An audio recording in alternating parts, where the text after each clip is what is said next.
Hey y'all, welcome back to the channel. Brendan here, aka Cliff Jumper. A while ago, we had started to dive into looking at how different software might perform in the supercharged 12-valve VR6 Corrado, and we hit some hitches, but I think we're making forward progress. So let's get into it and see what we can figure out today.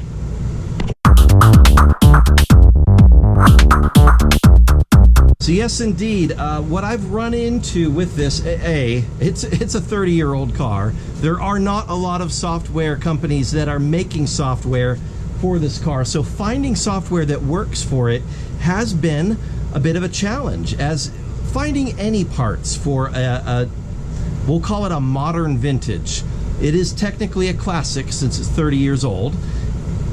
I know that the like classic car people that drive Mustangs and 57 Cadillacs and all that fun stuff they don't consider it a classic, but let's be real, it's from 1993, it's Radwood, it's a classic, it's vintage, and finding parts for a vintage car is part of the charm of owning a vintage car. Now, what I've discovered with this, since it is an early VR6, in early 93, it shares basically the same motor as the 92 VR6 with a few changes. They updated a few things. And what that has meant is that certain early electronic control units for it will work and make it run, and it's fine. I actually have two ECUs for it that both work, two different part numbers, and I've been collecting a list of the part numbers for all of the early distributor unit VR6 Corrados and VR6 Passats and any of the early OBD1 VR6s that happen to have a distributor. So I've got a list of interchangeable ECUs. What is not apparently interchangeable, however, is the chip that comes with the software.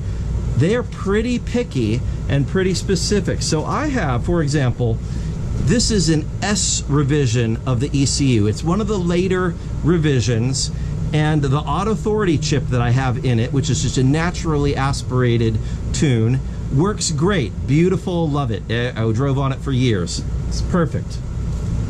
Currently in the car, I have a CD ECU, which is a pretty early ECU, and what I have discovered is my C2 chip does not work in it.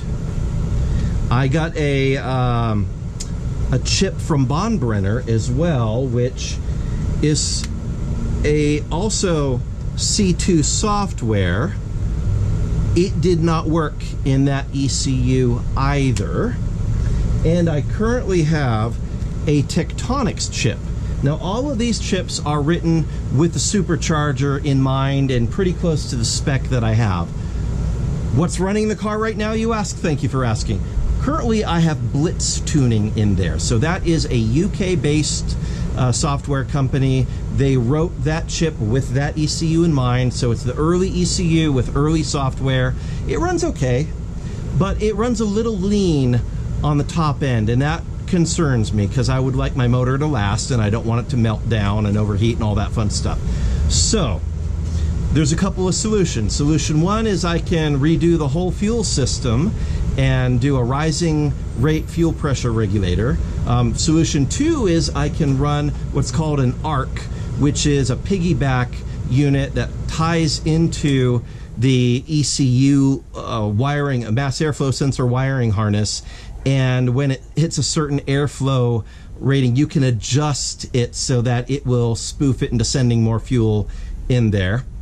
I have one of those. I could do that. It was a solution back in the day when people were supercharging Mustangs and Camaros and things of the time that did not really have the ability to accommodate what happens when boost hits the car. They didn't have an absolute pressure sensor, anything along those lines, much like this. So I could use that and that would be fine. The third solution is, and this is what I'm trying to do, is to find existing software from back in the day. If people still have it on their shelf or in their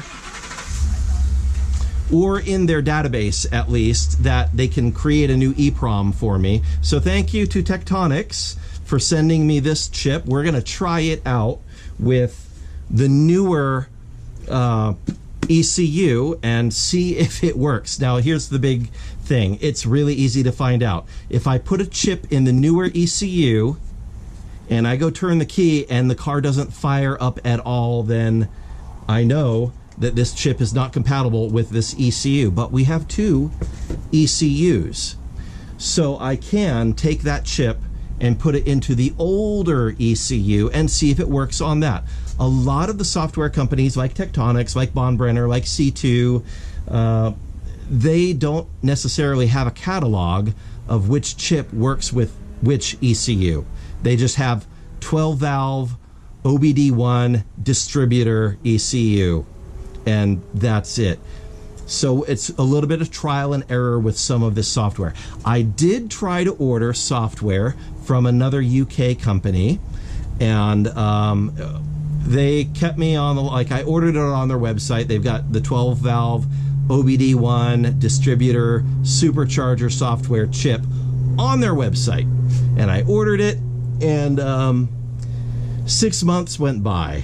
And like kind of like after 4 weeks, I hadn't received tracking information, so I emailed them, and they said, "Oh, so sorry, we've been really busy. Apologies, we'll send it right out." Nothing, no tracking number, nothing. So another couple weeks go by. I email them again. Could I please get the tracking number? Ghosted.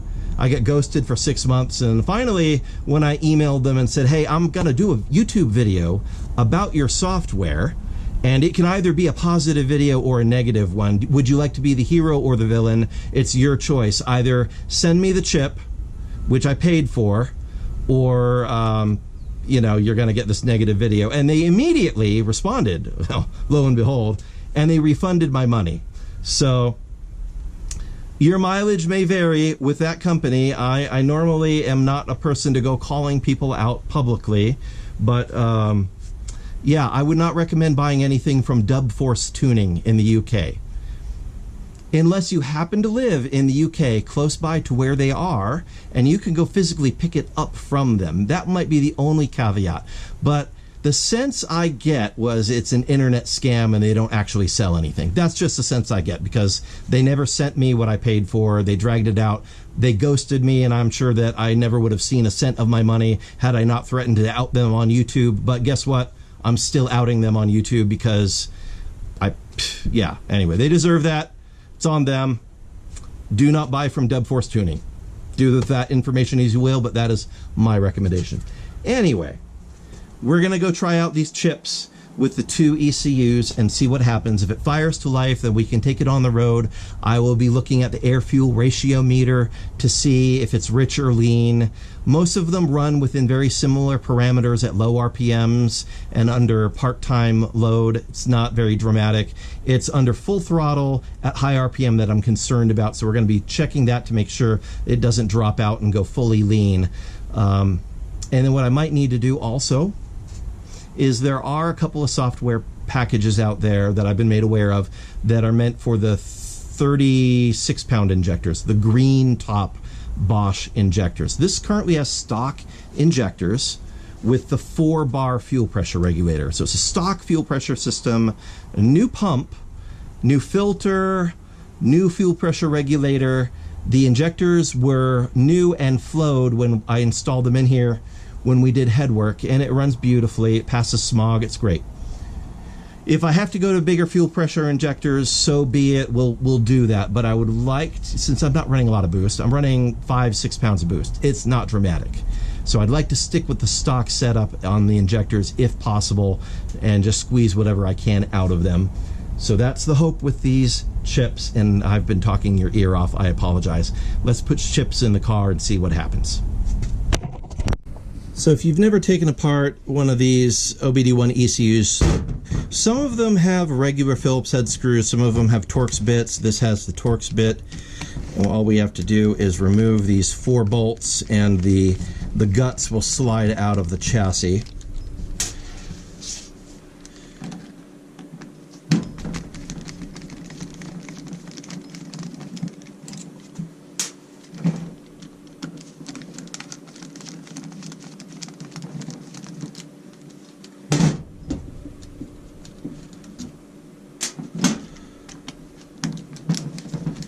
Also worth mentioning that every time I have an ECU out of the car, I do like to spray the contacts with contact cleaner just to remove any corrosion that might be on there.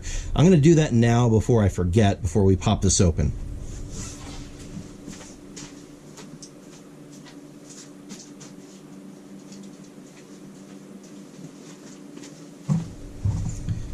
There are a lot. Deoxit is my flavor of choice. I do have this WD-40 Specialist Contact Cleaner. This is fine. Just spray it on, let it dry. It'll be fine.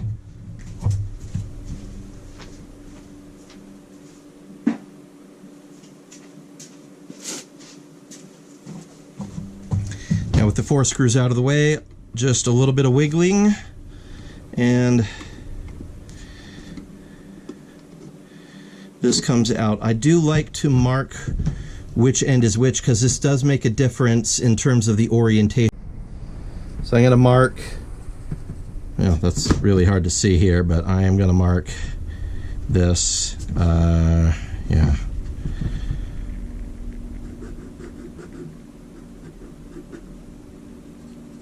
I'll put a dot here with a black marker, I guess, since silver is not going to show up on silver. Okay, so this looks like it is, yeah, let's flip it this way, and there we go.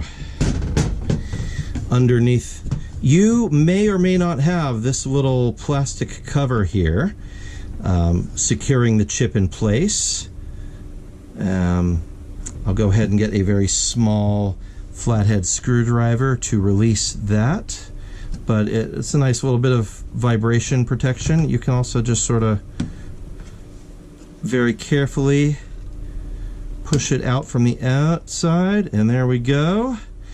And we can see this was sold by Autotech, but it is actually a Auto-Authority chip.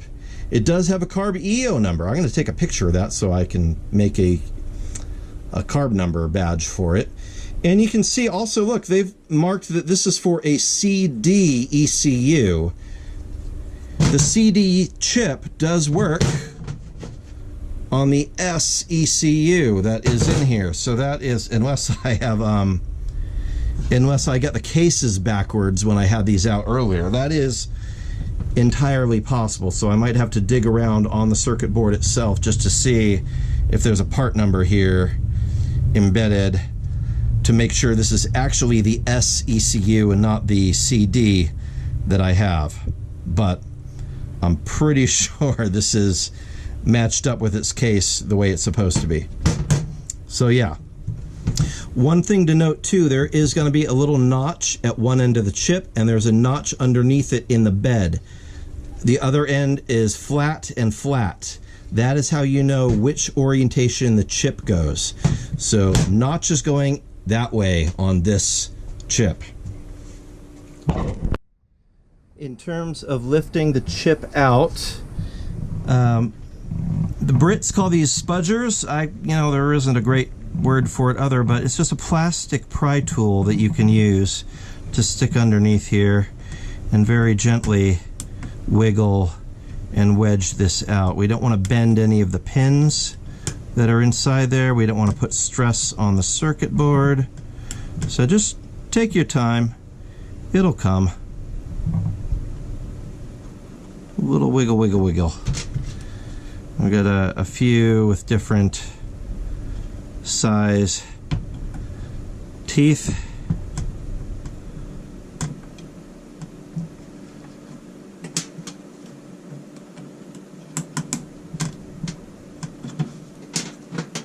You can also take a very small screwdriver, put it in there, gentle, gentle, gentle.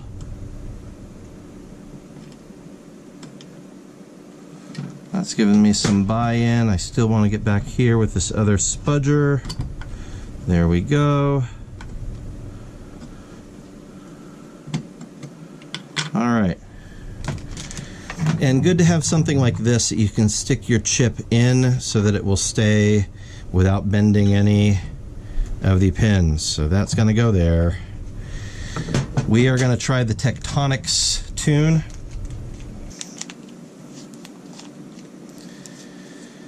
Notch on the end of the chip.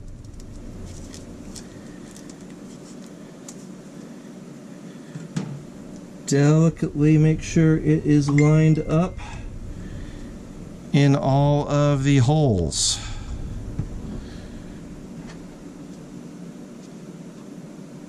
Spudger comes in handy for that as you start to work it in.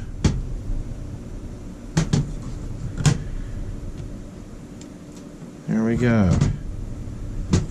It is seated.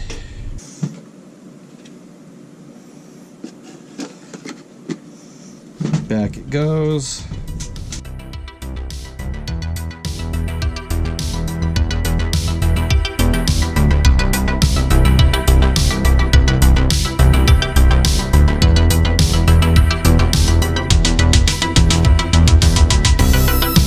Now, I've previously done a whole video about how to change the chip and get to the ECU on this. Mine is a little different from other Corrados because I have the spoon-fed carbon fiber tray that normally sits in there, so you have to uninstall that. But behind that, you're going to have a grill that keeps junk from getting into your HVAC. Notice said junk sitting right on top of it, so this is a very useful thing. I'm going to actually shop vac it out before I remove it so nothing falls down inside, and then I'll proceed. So let me do that.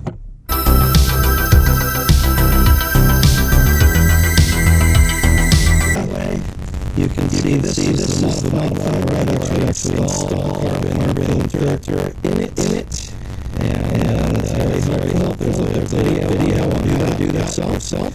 You can find that on my channel.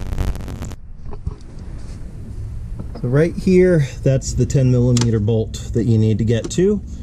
Shouldn't take like a super long extension to be able to access it, and it also should not be tightened with Kung Fu Voodoo Monkey death grips, so it should be a fairly easy removal.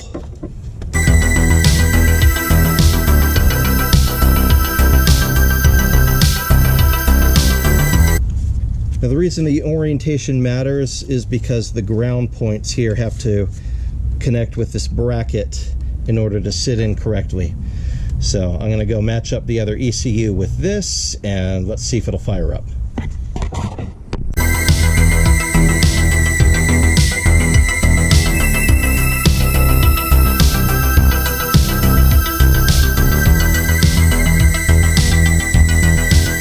Place. So now we should be able to see if the car fires up.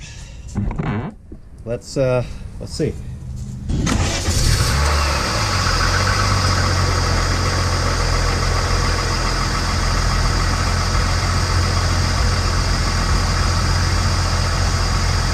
All right. Okay, so that part of the mischief is managed. I still do need to put back all this stuff together. But since we are going to be comparing chips, I'll probably leave some of it out. I'll put the filter back over the HVAC, and then we'll go run it and see how it performs out on the road with the Tectonics chip. So thank you to Bonbrenner for getting me connected with Tectonics and getting their software. Bonbrenner was instrumental in this, by the way. Thank you. It really went above and beyond to make it happen, because it's not something they normally carry, is 30-year-old VR6 Supercharged software, but I appreciate you going the length for me. So, all right, let's put it together. We'll get it around the road and see how this software works. So out on the road with the Tectonics chip, the car is still warming up. I don't like to get into boost at all until the oil temperature has gotten close to 180 degrees Fahrenheit.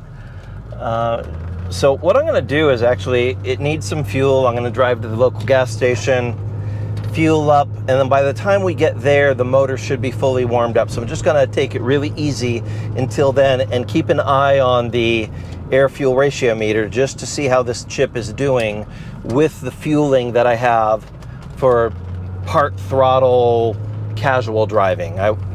Daily drivability is really important to me in this car.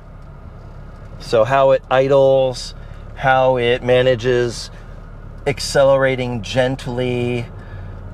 This is not a 9/10 or a 10/10 car by any means. This is most of the time, pretty casual, driving it nicely, maybe some spirited driving on a twisty road. All right, so it looks like under part throttle acceleration, we're seeing good air-fuel ratios. I'll bring the camera over and show you after we get to the gas station, but it's looking pretty good. 5 minutes later.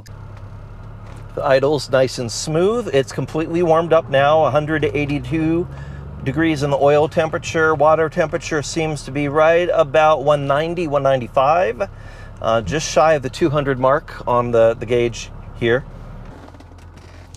Okay, we're all fueled up. We've warmed up to temperature. And we're going to be keeping an eye on this air-fuel ratio meter. What we want it to be when it's not idling, it's going to hunt while it's idling.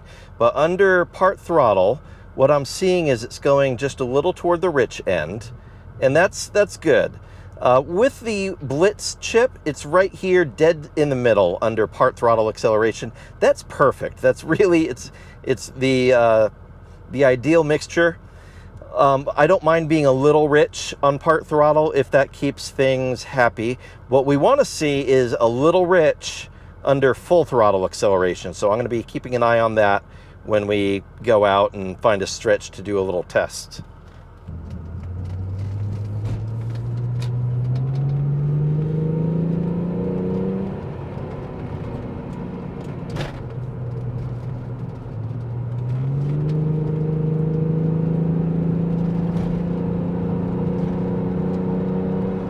All right, I am seeing it right where I want it to be, just a little hair rich.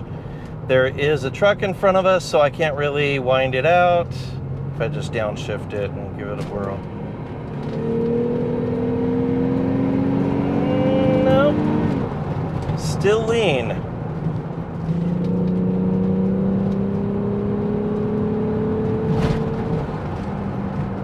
Well, that time it stayed rich. All right, so we're not really getting consistent performance here. That's kind of annoying. Yeah, once I'm past 5,000 RPM, it's going lean. And part throttle is just fine. It's really wide open throttle right at 5,000 RPM that it starts to go lean. All right, so the Tektronix chip is not quite what I was hoping, but that's all right.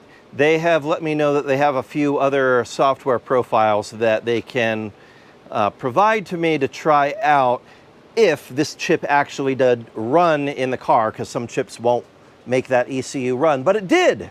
So that's good. That's good news. That opens up the possibility to find software that is better for what we need. Now I am gonna go ahead and take that ECU back out.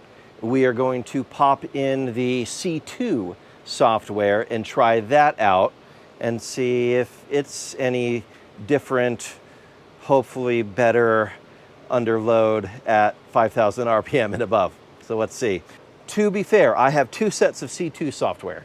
One is the software they sold themselves, which may or may not work with this chip.